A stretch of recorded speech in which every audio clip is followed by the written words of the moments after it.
Let's talk about waves and the electromagnetic spectrum for GCSE Physics. There are lots of parts of this topic that are for separate science only or higher tier only, so I'll point them out as we go, but this video is suitable for all students at GCSE. So waves look a bit like this, as we see on the left, and we can label a couple of key parts about them. So the first thing to label is the amplitude. That's the top of the wave, the peak, to the middle or the equilibrium point. We would define it as the distance from a maximum displacement to equilibrium. Maximum displacement means just as high as the wave can go. The next thing we can define is our wavelength. Now, wavelength here I've labelled from one peak to another. It can be from any point in the wave to the same point on another wave. So here we could say it's the distance between two peaks on adjacent waves. Adjacent just means waves next to each other. And if we were to label the y-axis, we could label this with displacement being positive and negative about that equilibrium point 0. Another key definition to know with waves is what frequency means. So frequency is defined as the number of waves passing a point per second. You could also say the number of vibrations or oscillations per second. It's measured in hertz, which we abbreviate to Hz. Time period is another definition which we need to know. It's the time taken for one complete wave, and it's also commonly referred to as period instead of time period, and it's measured in seconds. Now, if I was to change my graph up here, the x-axis changing from distance to time, so we're looking at how the wave displacement varies over time.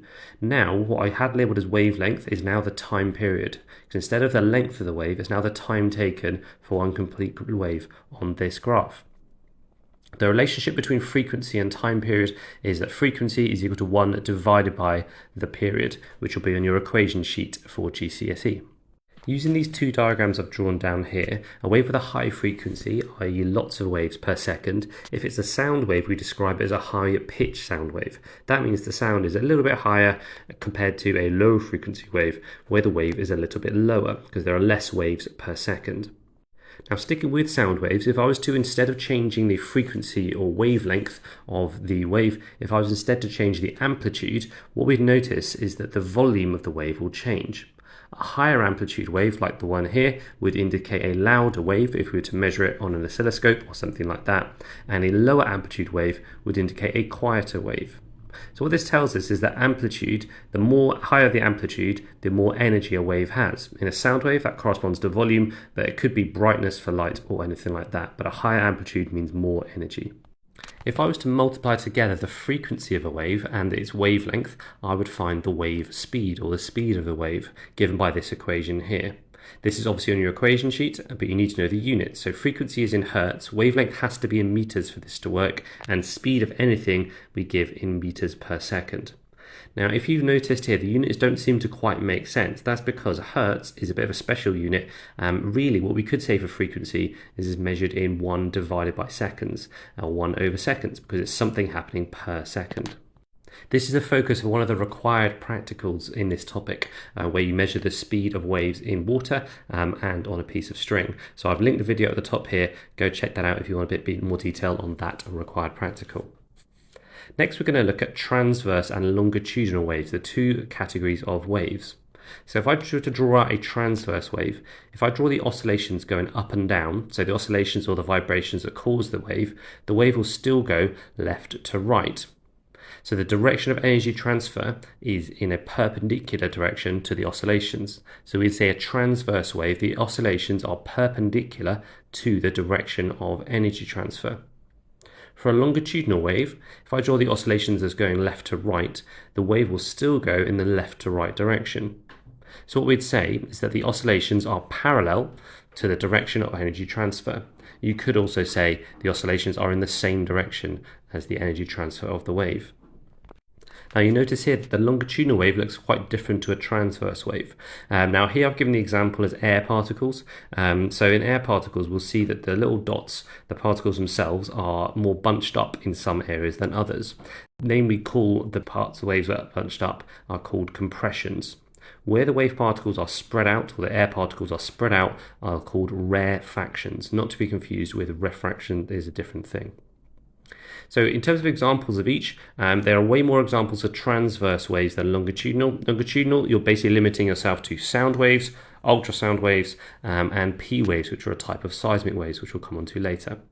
Transverse waves are basically every part of the electromagnetic spectrum, so light, microwaves, X-rays, gamma rays, kind of the lot. Those are the main ones to remember there, plus ripples in water.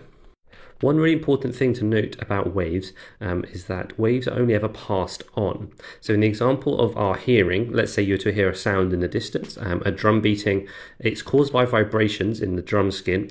That then causes the air particles close to it to vibrate, and their vibrations are passed on and on and on till they reach your ear, which then the vibrations cause your eardrum to vibrate, and then the message gets sent to your brain that you've detected a sound. Note, it's really important to note that the wave does not transfer matter. Waves only transfer energy. So in this case, the air itself isn't rushing into your ear, it's just the vibrations that get passed on. In the case of a transverse wave, if you've got a rubber duck or an animal sitting on the water floating, as the wave goes past, they only travel up and down, and the wave goes past them. They don't travel left to right in the direction of the wave. It's only the energy that's being passed on, not matter or not actual substances passed through the wave. Speaking of sound waves, you can measure the speed of sound in a slightly different way to we talked about earlier with the speed of waves in a string or in water. We can use the equation speed equals distance divided by time to work out the speed of sound. Now this is kind of tricky to do because to measure the distance you need really large distances, way over 100 meters, and to measure the time taken you need very good reaction times. So to do this yourself you need to measure a really large distance, and you need to bang a drum or some other object that's large enough for you to see the sound that's taking place, or see the bang of the drum that means the sound is taking place, and you time the difference in time between you seeing the sound and you hearing it. You might have noticed that with fireworks or other objects that are far away, you will always see the object first rather than the sound. So if you could time the difference between those two events, seeing and hearing it, and the distance between you and where the sound is coming from, you could work out the speed of sound.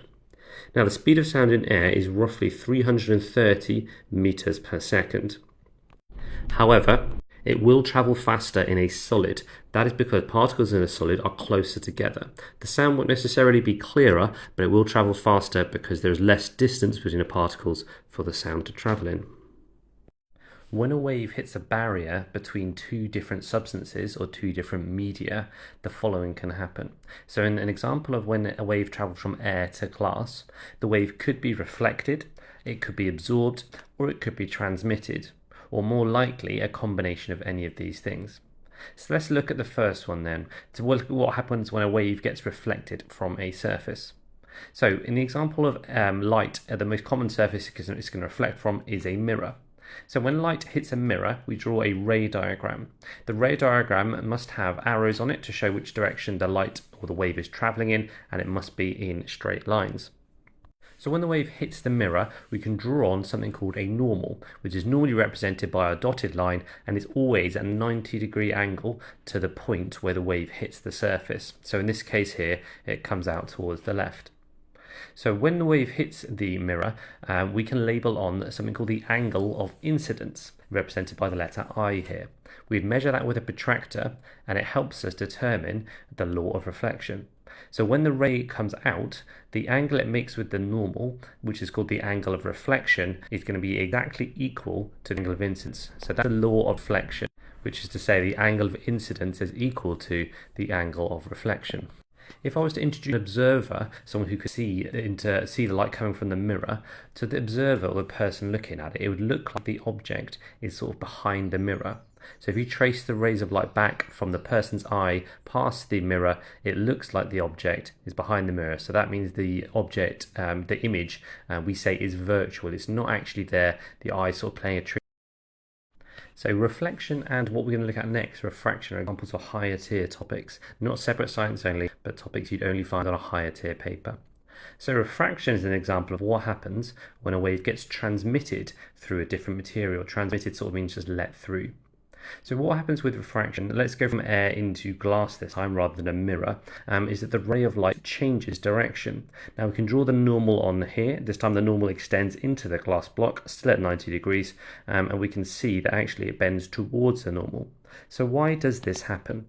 Well, to explain it, we've got to use something called wave fronts.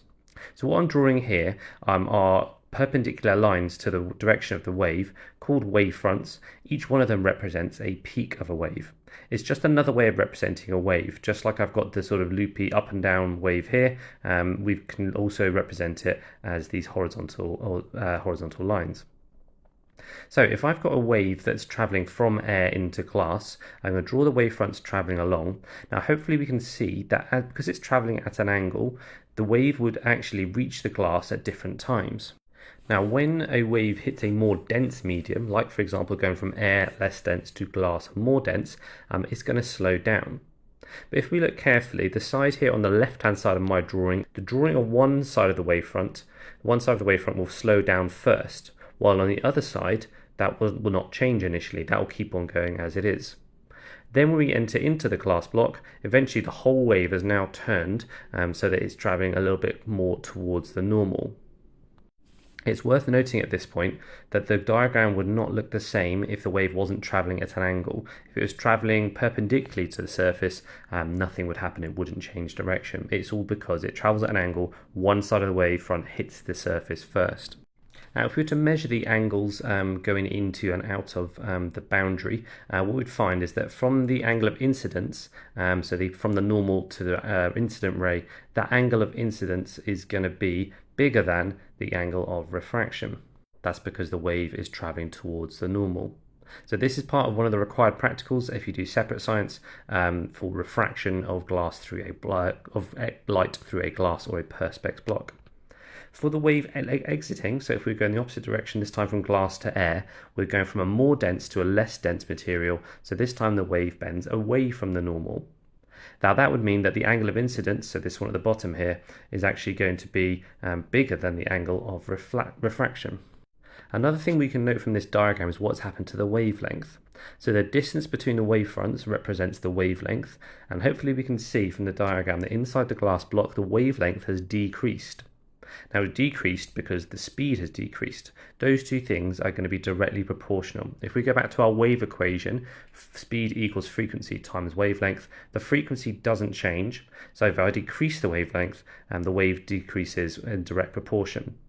This effect can also be seen in water. If you travel from deep water to shallow water, the same thing will happen. You'll find refraction occurs and the wavelength will change, again getting shorter in shallow water. The next section of the video is for only if you study separate science only. So we're going to look at ultrasound and also seismic waves. Then come back for the electromagnetic spectrum, which even if you're doing combined science, you do need to know about. So ultrasound defines a wave that is a sound wave greater than 20,000 Hertz in frequency. This is outside the range of human hearing. Some animals can hear outside this range, but humans can't, so we call it ultrasound. Its most famous use is in fetal scanning, or scanning fetus while it's in someone's womb, but it can also be used to scan for cracks in materials in industry and also for cleaning things like dirt off watches. It's very similar to something called sonar, which it doesn't use ultrasound but uses sound waves to detect things like how deep a seabed is. I'm going to use this example to help explain ultrasound because it's easier to draw, but it works in the same way. So let's say I've got a ship on the surface of the water. It wants to find out what the depth of the seabed is to know where to place its anchor or when to go into port. So what it's going to do is it's going to emit a sound wave downwards, and the sound wave is going to reflect back up, or an echo. What the ship can do is it can measure the time taken for that sound to return to it, and you can use it to work out the distance, or in this case the depth. So from our equation from earlier, distance equals speed times time. The distance is going to be the depth, the speed is the speed of the wave, which is a known quantity, and the time taken is what's measured. But because the time taken is the time taken for the sound to bounce back, that's actually going to be double what the depth is. So we would have to halve the time so we could find the accurate value for the depth. Now this works in the same principle when you're scanning a fetus inside the womb. The ultrasound will reflect back from a boundary between two different media, and then the time is measured, and then you use distance equals speed times by half of the time, and then the image is formed on a screen doing this like sort of thousands of times per second to be able to form an accurate image of this very beautifully drawn fetus inside the womb. Lastly, for this little section, let's look at seismic waves. So seismic waves are waves caused by an earthquake or some sort of volcanic activity. There are two types of seismic waves. There are primary waves, or P waves, and there are secondary waves, or S waves. As the name suggests, the primary waves arrive first, so they're faster. The secondary waves arrive second, so are slower. Now we need to know that primary waves are longitudinal waves, but secondary waves are transverse waves. Now because they're transverse and inside a solid, that means they do not travel through liquids. So S waves do not travel through liquids, really important fact to remember. When we're talking about earthquakes traveling through the Earth's core, P and S waves therefore travel in different ways. So if I've got my purple P waves here traveling through the Earth's core, they can sort of travel through any part. So on the other side of the world, you'll be able to detect P waves. They will refract slightly because they're going from one density of core to another, hence why they are sort of curving and changing direction here, but they'll still reach the other sides. In contrast, S waves we can only detect at certain areas in the Earth. Where you don't detect S waves, you find something called a shadow zone because they do not travel through the core. So this means that because S waves don't travel through the core, we don't detect them. One conclusion, or the only conclusion we can draw, is that the Earth's core must have liquid parts to it, so S waves can't travel through it. So this allows us to find out what's inside the Earth without actually going there. A really good example of using science and using physics to find out about something which we can't see. Electromagnetic waves form the electromagnetic spectrum, abbreviated to EM spectrum. As long as you write down two capitals, you can always abbreviate it to EM. So electromagnetic waves are made up of these 7 parts. We've got radio waves, microwaves, infrared, visible waves, ultraviolet, X-rays and gamma rays. Now hopefully it's obvious, but the only part we can see and directly detect as humans are visible rays. So we need to know what the order of these different waves are. A helpful way of remembering it, there are lots of different ways. My favourite is the one on the right hand side here, which is rabbits mate in very unusual expensive gardens. Your brain's more likely to remember a silly little scene, but anything you can do to remember the order of those 7 different parts of the spectrum would be perfect. Now, electromagnetic waves are made up of oscillating electric and magnetic fields. You're unlikely to find a question on that, but a lot of people ask me, well, what causes them? It's oscillations, but it's in these electric and magnetic fields. Something you could get asked about is what speed they travel at. So they all travel at the speed of light, or visible light, which is 300 million meters per second, or 3 times 10 to the power 8 meters per second. Obviously very, very fast. Now all these different parts of the spectrum have different uses, which I'm going to list here. These are directly from the AQA specification, but it'll be okay for all exam boards to learn what the use is for each one. So radio waves are used for TV and radio. Microwaves are used for cooking food, obviously in a microwave oven. Both of them you can say they're used for communications. Infrared is used for thermal imaging and electric heaters, or heating anything up like food using a barbecue or anything like that. Infrared radiation is basically just heat. Visible light is used obviously for seeing, but also for fiber optics and also for things like CDs and DVDs. Ultraviolet is used for suntans in suntan beds or tanning beds, and also for energy efficient bulbs. X-rays are used for medical imaging, so to detect any broken bones. Gamma rays are also used for imaging, but also radiotherapy and sterilizing medical equipment. Well, one thing that's really useful to do for the sort of really high ability, high level questions is being able to link some of these uses to the properties of electromagnetic waves. Now, you can see I've written down here, I've got the right-hand side of my diagram where gamma rays lie. It's low wavelength and high frequency. It's all to do with these properties of the waves that makes them different and also makes them useful for different things. So, for example, if I'm going to use X-rays and gamma rays for medical imaging, they need to be able to go penetrate inside the body. Now, for example, gamma rays have a really small wavelength, which is smaller than the gap between cells and atoms usually as well, so it allows them to penetrate inside the body. Some parts of the electromagnetic spectrum can be dangerous. It's only the ones that have a higher frequency than visible light that can be really dangerous. So that means there's ultraviolet, X-rays and gamma rays. They're dangerous because they are known as ionizing radiation. Ionizing radiation means if it gets into your body, it can mutate genes in cells and it can also cause cancer. In particular, ultraviolet waves can cause skin cancer or can cause it to age prematurely, and gamma rays are the most dangerous in this regard because they are the most ionizing. Despite these types of radiation all being dangerous to an extent, they're useful to make things like X-rays. So if I was to compare the dose received by an X-ray, by a radiotherapy session, and by a sunbed session, we can analyze and compare the danger from their dose. So the dose we're using here, the units, is in millisieverts. So sieverts is the unit for dose, so you don't need to memorize it, but be familiar with it. And milli means 1,000th. So if I was to compare all these to the fatal dose, the dose needed to kill you, which is 5 sieverts, you can see that all of them, to different degrees, are far lower than the fatal dose. So we'd say that actually they're something to be aware of, but not dangerous, as they have a fairly low risk. But it is the reason why you can't have unlimited X-rays in 1 year, for example. Now, electromagnetic waves are all caused by changes in atoms. If you've watched my video about the Bohr model, we'll know that electrons exist in shells, but they can change between shells. When they drop from a higher energy shell to a lower energy shell, they emit electromagnetic radiation, or an EM wave. Gamma rays are emitted from changes in the nucleus, not in the shells of electrons. The last part of this topic on the electromagnetic spectrum is for higher tier students only, and it is a tricky one, but it comes up a lot in exam papers. A question might say, how are radio waves transmitted from a transmitter or received at a receiver? So from a transmitter, what happens, you have a metal which have free electrons. The electrons are caused to oscillate. When electrons oscillate at the right frequency, they produce a radio wave. So we'd say the alternating current in the transmitter causes radio waves to be emitted at the same frequency as the alternating current. Next, these radio waves make it over to our receiver, which looks very similar to our transmitter. This time, it's not the electrons that oscillate at the start, but it's the radio waves are absorbed.